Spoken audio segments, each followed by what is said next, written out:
If I were your spiritual business director, I would definitely hype you up because I believe my number one job is to impart certainty in you.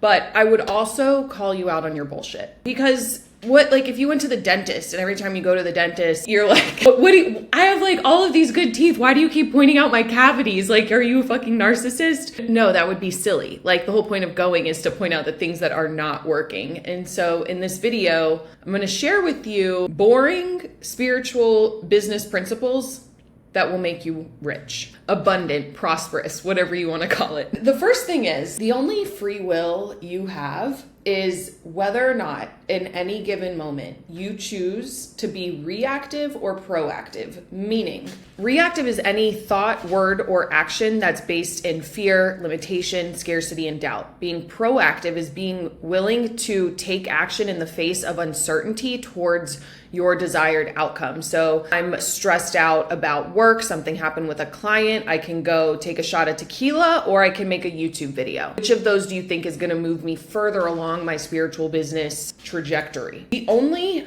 thing standing between where you are and where you wanna be, let's say you're at A, you wanna be at B, right in between, there's this like hump that you can't get over. This hump is created by your spiritual baggage. What I mean by this is I don't like to call things a test. Nothing is a test. Like, this isn't a game. This isn't a drill. We call it your tikkun in Kabbalah, Tikkun, which are the certain traits, lessons, shadows you came to transform, transmute, alchemize in this lifetime. You could have a tikkun around jealousy, control, resentment, anger, comparison. And that's usually what it comes down to. It's not so much like the gap between where you are and where you want to be is the things that you know you should be doing but aren't implementing yet. And the reason you're not implementing them yet is because of this spiritual baggage, your tikkuns that are making you reactive instead of proactively pursuing your dreams. Secondly, anything you desire, it's already meant for you. There's already a version of you who is experiencing that reality. The clients, the cash flow, the audience, the recognition, the praise, the speaking gigs, being an author, all of that, she already exists. It's already out there because you couldn't desire it if it wasn't possible for you. And the reason that you were planted with these desires was to help you face your tikkuns with courage and boldness and doing things scared anyways, like just getting it done essentially.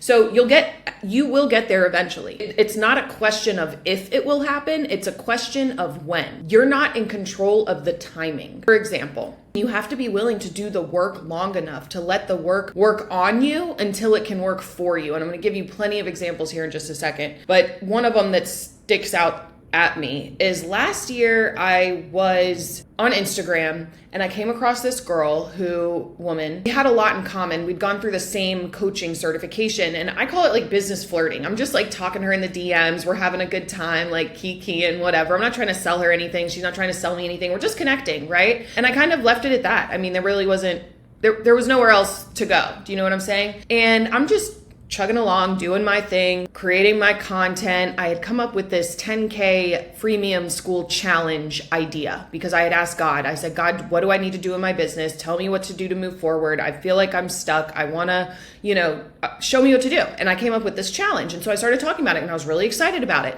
Next thing I know, she's rolling up into my DMs. Hey, I want to do this challenge. And I was like, fuck yeah, let's go. She does the challenge. We set up her school, her offer, the conversion system. Within 3 weeks, she had closed multiple 4-figure clients. And at the end of the challenge, I asked her about her experience, like if she had any advice for me on how to make it better or what she would say to someone on the fence. And she said, really, it was what we went over was really simple. All of the things that we did in the challenge were things that she could have done. It's not that it's so complicated, she never would have figured it out. It was that she was like, I knew that if I could do it, I would have already done it.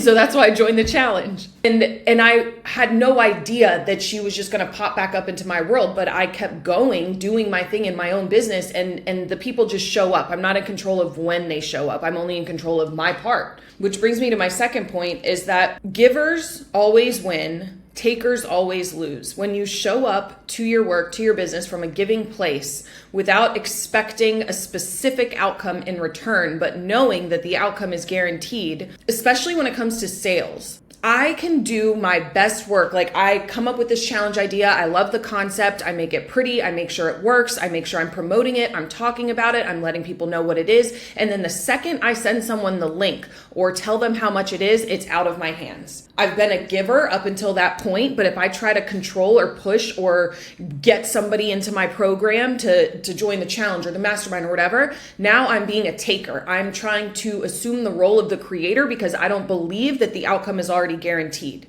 When you show up from a giving place, you will always win. And the reason that you feel like you're losing or you're plateaued or you're not as far along as you would like to be is because you're looking back at everything you've done up until now and you're judging yourself that you should be further along because you believe you should have gotten more in return for the work put in. Instead, I'd like to flip that and have you realize that anybody you're looking at in business who you feel is doing better than you, who is so much more successful and you're just like doubting yourself and is it possible for me and can I do it? Understand that there's one of two things happening. Number one is they're probably older than you think, okay? They have been around longer. They have more wisdom, life experience, learnings, insights. Or two, they've just been doing it way longer than you. It always takes longer than you think. Always.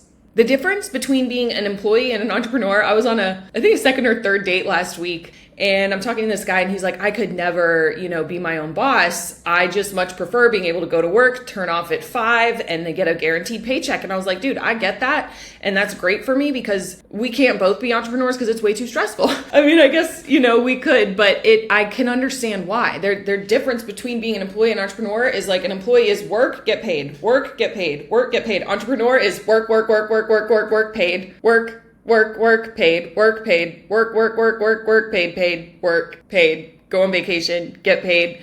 It's not linear. It's not guaranteed. The outcome is guaranteed. You will get there eventually. You're going to be successful. You are not in control of when that happens. You have to surrender the timeline. You got to surrender it or you're going to put yourself through so much pain and suffering and guilt and remorse and self-doubt. And we don't want that because that's literally the enemy of success. Are y'all picking up what I'm putting down? Let me know in the comments. I'm giving you some spiritual principles here first, and I'm going to give you all the boring stuff in just a second. But the boring stuff is exciting because getting rich, making money is not very exciting. It's actually pretty boring. But having money is very exciting because it allows you to buy your time back and say yes to your family to things that you used to have to say no to. That's been the best thing for me about making money. It's not like having the money, it's like what the money allows you to do. The next one is you don't get any points for getting to the 95-yard line, okay? You can work so hard and get up to 95 yards, let's say fairly easily. You haven't even exerted 100% effort. And what is going to happen inevitably, always, is those last 5 yards. That last 5% is when the opponent, what we call in Kabbalah the opponent or Satan, comes out the loudest, the strongest. That's when the fear, self-sabotage, self-doubt, shame, this constant going around, that's when it comes out the strongest because it's trying to see, that's when the greatest light is revealed. If you get the ball all the way to the 95-yard line and then you give up because you're like, well, it's too hard. I guess it's not meant to be. This isn't for me. First of all, you have to understand that you are where divine timing comes from, okay? There's no such thing as the right time. If you're here, it's the right time. Just do it. The last 5%, if you give up there, you are literally going back even further beyond where you started. You're giving up all of the light that was waiting to be revealed up until this 95% because you couldn't get those last 5 yards because it was too hard. It doesn't count unless it ships. I talk to my mom about this all the time. I think that one of the reasons I've been so successful is I have a huge bias towards action, okay? We both came up with this challenge idea on the same day. I launched the challenge within an hour. I didn't know what exactly we were going to cover. I didn't know how I was going to, I didn't know any of those things. I was just like, I have to do this. I'm going to do it. I launched it the same day, had 3 people in it within 2 days. And now I've done at least 8 of them. We're a month in at this point, and she's doing a webinar in a couple weeks, which is not what I recommended, but that's okay. The work doesn't count unless it ships. I could think about doing a challenge. I could think about an offer, a video, a concept, a VSL till I'm blue in the face. But unless people know about it, none of that work matters. None of it matters. And guess what? The finishing work, those last 5 yards are the most boring parts. This is I've made the video. Now I got to make a VSL and the offer document and, come up with the copy and edit and do the thumbnails. And now at this point, I have somebody who does my thumbnails and editing. Thank God. This is what I mean by buying your time back. But that kind of stuff is the most boring part at the last 5%. The work has to ship and you got to bring the ball all the way or you don't get any points. There's no points for halfway. Next is, now we're getting into some of the boring business principles. The most valuable resource you have, guess what it is? It's not money, it's not time, it's not love, it's not relationships, it's your attention. Everything and everyone are competing for your attention because your attention is your power. And spiritual entrepreneurs can be some of the most overcomplicatingest creatures ever because you're so empathic and sensitive and an old soul and you just feel everything so deeply. It doesn't take much to throw you off your center. You got to learn how to ground into yourself. I call this, it's like the woman in the red dress syndrome. You know, in The Matrix where Neo's walking down the street and he's like standing next to the guy and he's staring at this woman in the red dress and the guy's like, what are you looking at? He's like, the woman in the red dress. And he says, look again. And then he looks again and it's this woman, she's trying to shoot him. It's like, it's the enemy. That's what a lot of y'all be looking like. Squirrels on crack out here. You're doing something, it's working, but it's kind of boring. You're over it. And then you find this new opportunity that's better than the one that you're doing. You give up all the light that you had revealed up until this point because now you're at 95 yards and you go to start over in a whole different endeavor somewhere completely different, starting over from zero. That's how powerful your attention is. Let's talk about the 6 levels of transformation. I actually got this from Myron Golden and I think it's genius because it makes perfect sense. So the first level is awareness. I can't transform anything until I'm aware of the thing that I want or the thing I want to change. So we have awareness, then we go to intention. You're like, okay, I became aware that YouTube is a great platform for sales, authority, building a personal brand, attracting premium clients. Okay, so then I set my intention. Okay, I want to grow and get better at YouTube. That's my intention. Then I make a decision. This is step 3. Decision is not the same thing as choice. Choice means you can change your mind. Decision means to cut off. It literally comes from the Latin word meaning to cut. So you've cut off all other things. Now I've made a decision that I am doing YouTube. Let me rephrase. Going to do me and put it on YouTube. I've made that decision. There's no going back. Next, you got to have discipline. Yes, I'm going to do me on YouTube, but I have to have the discipline to actually follow through on it. And that's a whole other skill set. I'm not going to see the results of my efforts there's a long time horizon there. Can I stick with it?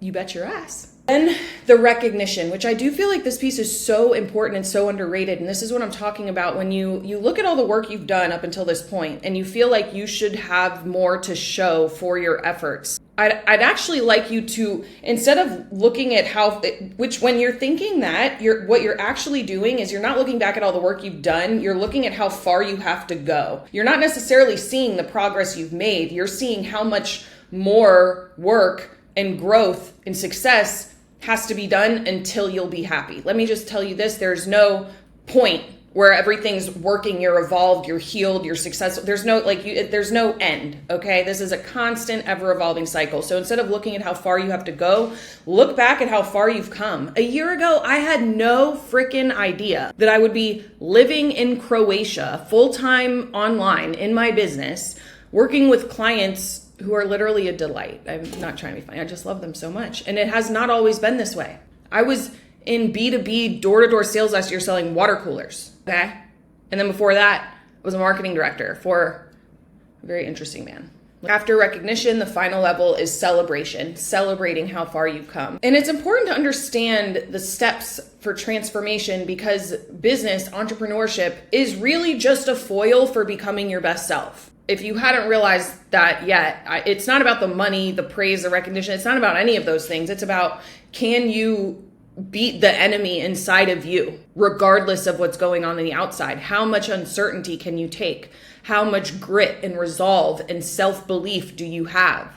That's what entrepreneurship is. Underneath all 6 of these levels of transformation are resolve, grit. Like, you have to have grit. There's a book by Angela Duckworth. I have my master's in positive coaching psychology, and that's like probably one of the only books I actually remember from it. She was talking about grit and resolve. And another of the reasons I feel like I've been so successful is because I've already been through hell. There's literally no going back. I struggled with active addiction, okay, for 10 years of my life. And I'm not talking about smoking some weed, okay? It got rough. Rehab, jail, institution, over and over and over and over and over again. After you go through that, business is nothing. I tell people even part of my story. Everyone always asks how I got this scar on my arm, and I almost kind of forgot that I had it.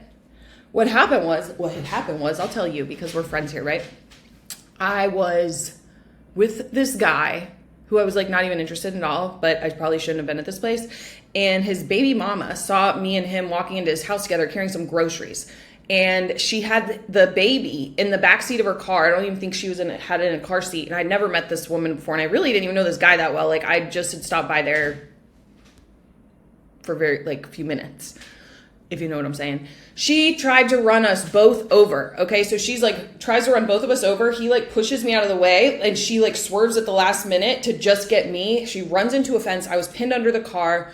All I remember was like being under the car and I was trying to get out, but I couldn't move my arm. And so what had happened was I broke my humerus, pelvis, sacrum, and my clavicle was dislocated. And I'm a terrible, terrible patient.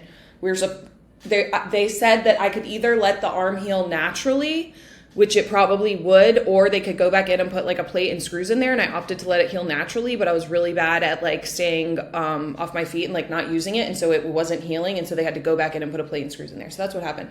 After you've been through that, learning to make YouTube videos, making TikTok videos, it's like just not that hard. It's just not that hard.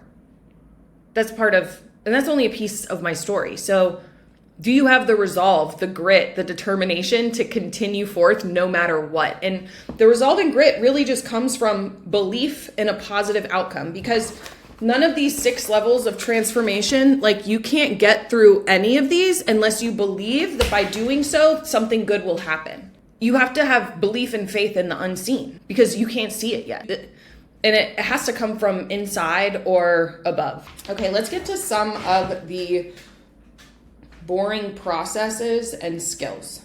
The first one is the boring learning process. Now, I believe that only boring people get bored, but the truth is there's a lot of things I've had to learn how to do in my business that aren't very exciting. A couple of years ago when I started in door-to-door sales, that was a whole new ballgame for me. I did not enjoy it. Do you know how hard it is to be rejected like 15 times a day? Nobody was really that mean to me ever. I mean, I've had people be like rude, but nobody was just like outright mean because I'm just a delight, obviously. I'd never been rejected that much. It took me months to get my first sale, and that would be going to 15 to 20 businesses every single day, Monday through Friday. I did that for months before I got my first sale. I'm like, come on, Amanda, it can't be that hard. It didn't feel like anything was working. In fact, it felt like I was going backwards. There was something wrong with me. And yet, here I am. That's another reason I think I've been successful. It's like the skill of sales. Dude, a hot girl who knows how to sell, she can literally do anything. Unstoppable. Most girls won't face rejection that much. And so everything that you want is on the other side of a difficult conversation or like asking the question. And most people won't actually put themselves in position to be rejected. And that's why you'll fail. Hey, I told you I was going to point out the things that you couldn't see because a dentist who only talks about your good teeth is not a great dentist. Like, that wouldn't be helpful. Be like, why do you always talk about these? Like, every time I come, you found another cavity. Like, no, we're not going to do that. Something else I had to learn, marketing, content. People look at my content now and they're just like, Amanda, you're so authentic and genuine and it just seems like it comes so easily to you. You're so good on camera. I'm like, girl, bye.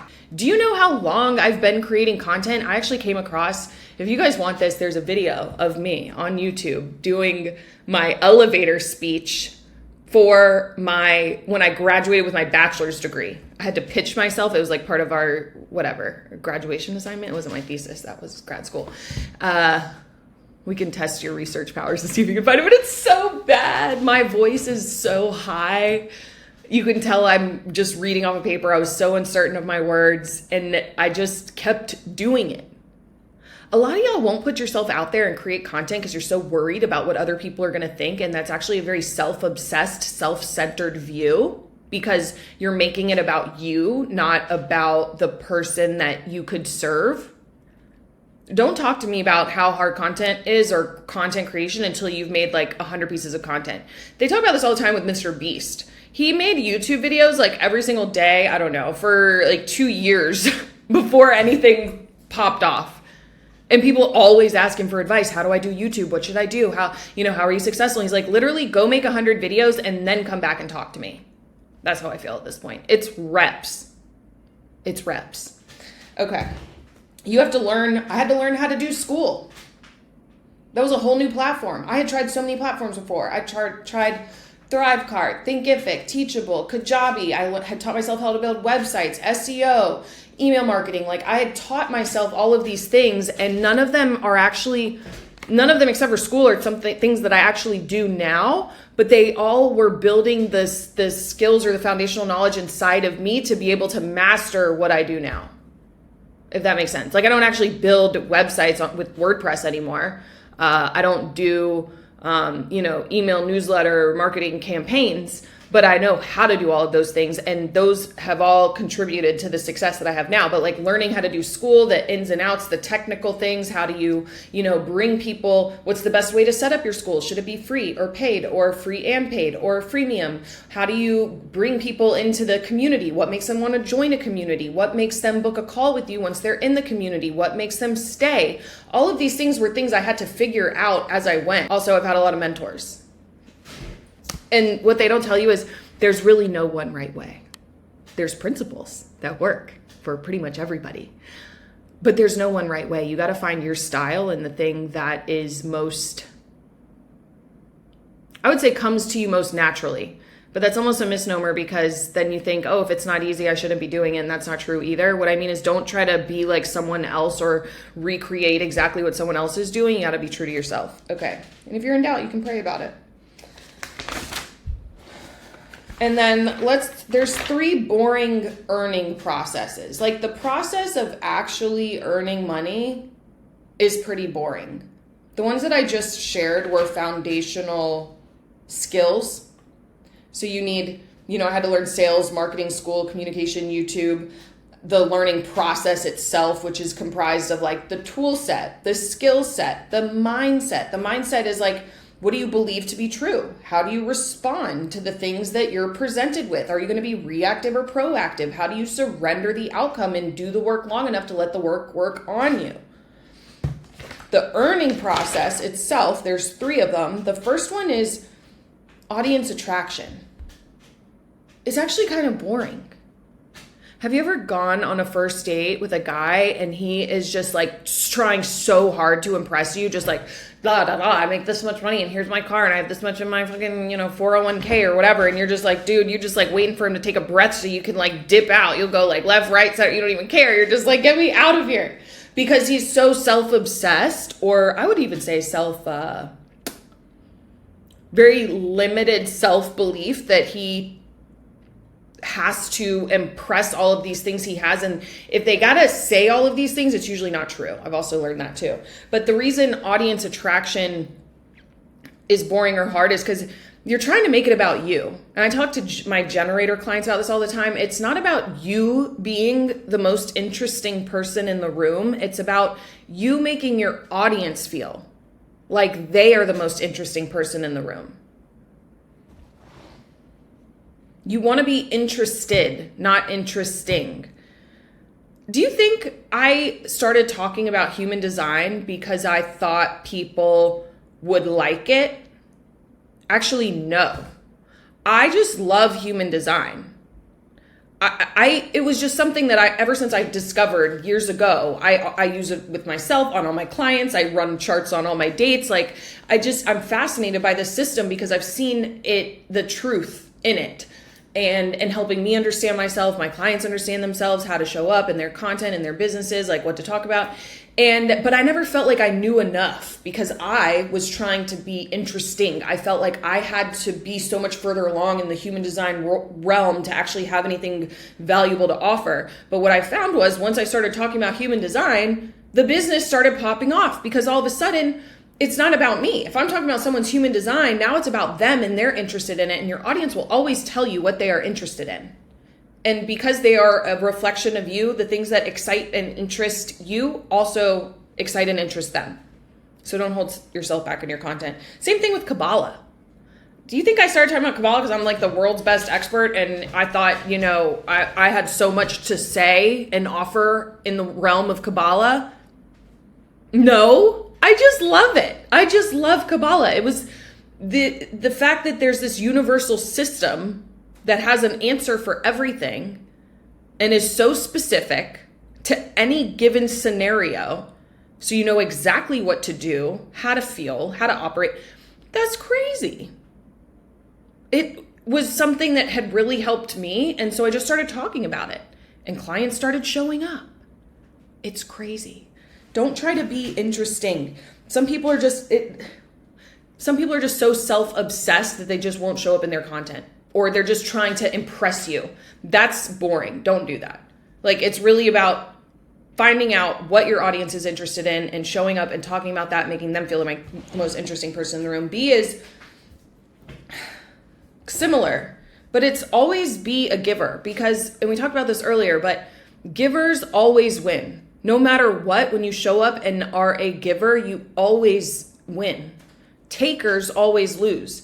And it can be hard to know how to show up as a giver in any given moment. Like, are you saying, Amanda, now I just have to give of myself for free to everybody no matter what? No, that's not what I'm saying. Sometimes being a giver is holding yourself back, is saying no. It's about knowing your audience and always asking yourself, how can I be a channel for wisdom, for truth? What is this person ready to hear? It's not trying to impress upon someone how smart and capable and talented you are. It's really like tuning into what they need in that moment and then doing your best to provide, doing your part, and then surrendering the outcome. And then the third one, which we talked about a bit, but is so important, content creation. It's like so boring. It's pretty boring. The actual content creation process. You know what's not boring? Being on vacation with your family at Kirka waterfalls and having a girl from Miami. How many of y'all know that I don't live in Miami? Okay, I live in Croatia. Find who had found me on YouTube like a year ago, never heard of her, never talked to her, didn't even know she existed, booked a call with me, joined my VIP business mastermind from one YouTube video I made a couple months ago. That's not boring. That's really exciting. Like, I love that. But the process of actually making that video, learning YouTube, making the thumbnail, that was so boring. I just don't like it. The outcome is exciting is what I'm saying. The actual process itself of researching and getting inspired and reading and taking notes and coming up with the ideas, like it's all the things that you do when the camera is not rolling that actually make your content valuable and what you do valuable. How crazy is it that I can literally open up my laptop here in Croatia, a little MacBook Pro here, and create a video that takes me, let's say we're at like 30 minutes now, make a video, and I can send it to my editor. He'll make my thumbnail, edit, put it up on my channel. And that 2 days, 2 months, 2 years from now, someone will find this video and be like, I want to work with Amanda. This is the time. She's the only one for me. From something that took me 30, 40 minutes right now today. Your content is what makes you discoverable. If you want internet money, people on the internet have to know about you. And I'm just not sure how you don't get this. Like, I'm not fathoming how you don't understand this concept. Literally, do not talk to me about content until you've made 100 pieces of content. Just don't do it. Or you can just join my mastermind and get the 100K Biz by Design AI, but it's going to be hard either way. It's going to be hard. It's going to be like, oh my God, this is so awkward. What are people going to think? Well, like, you're going to have to get past that, boo-boo. You're going to have to get past that. Do you know, like, I'll sit there and watch pressure washing videos. I'm like, how does this even work? This is so cool. I promise you, whatever you're doing is camera worthy. Whatever you're doing, like, I'll watch the most like boring things, but it's so gratifying to see all that like grime come off of the driveway and the house. I'm just like, wow, this is just so cool. I love it. It doesn't matter what you're currently doing. People would watch, I promise you. And they watch it for you.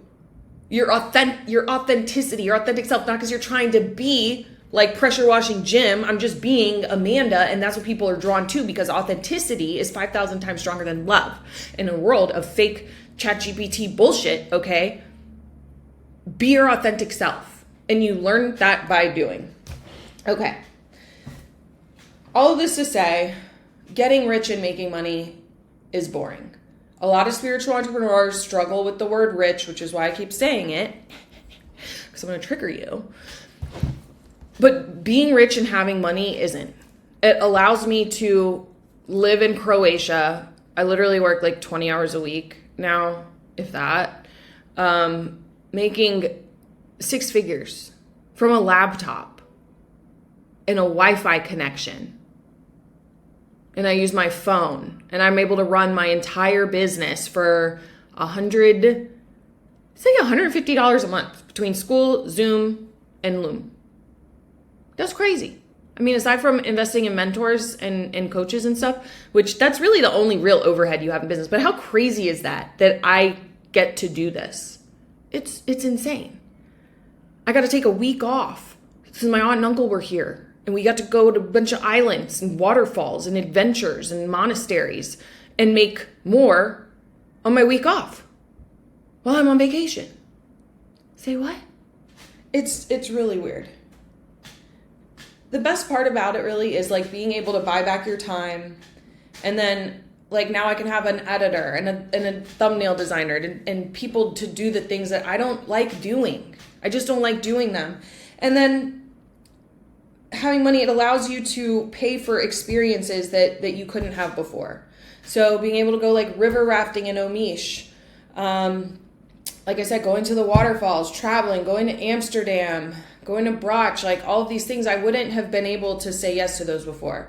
There was a time where I tried to groom my own dog, and it was so hard and time consuming. Now I pay for somebody to groom my dog. I pay for somebody to do my videos. I've tried to do my nails before, but I'm terrible at it. I can pay to go get my nails done.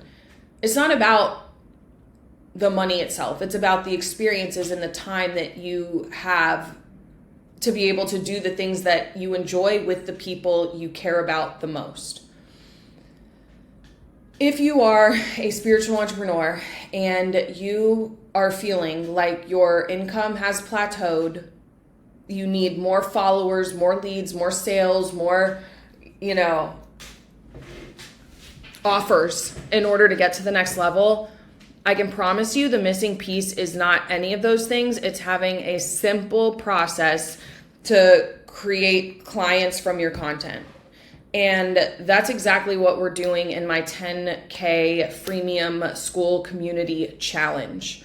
This is where I'm literally working with you one-on-one over 4 days to set up your entire Skool community, map out your high ticket offer, your conversion system, and exactly how to launch and install it in your current existing business so that you can get to 10K months and beyond without wasting as much time as I did. You get the benefit of my experience. So if you're interested in that, I'm only taking 2 people per month just because they are very intensive, but I really love doing them. It's so fun. I really feel like I'm like in the trenches with you, and it just kind of like brings me back to when I started. So I really love doing those. If you're interested in one of those spots, you can click the link below to sign up, and I'll see you in the next one.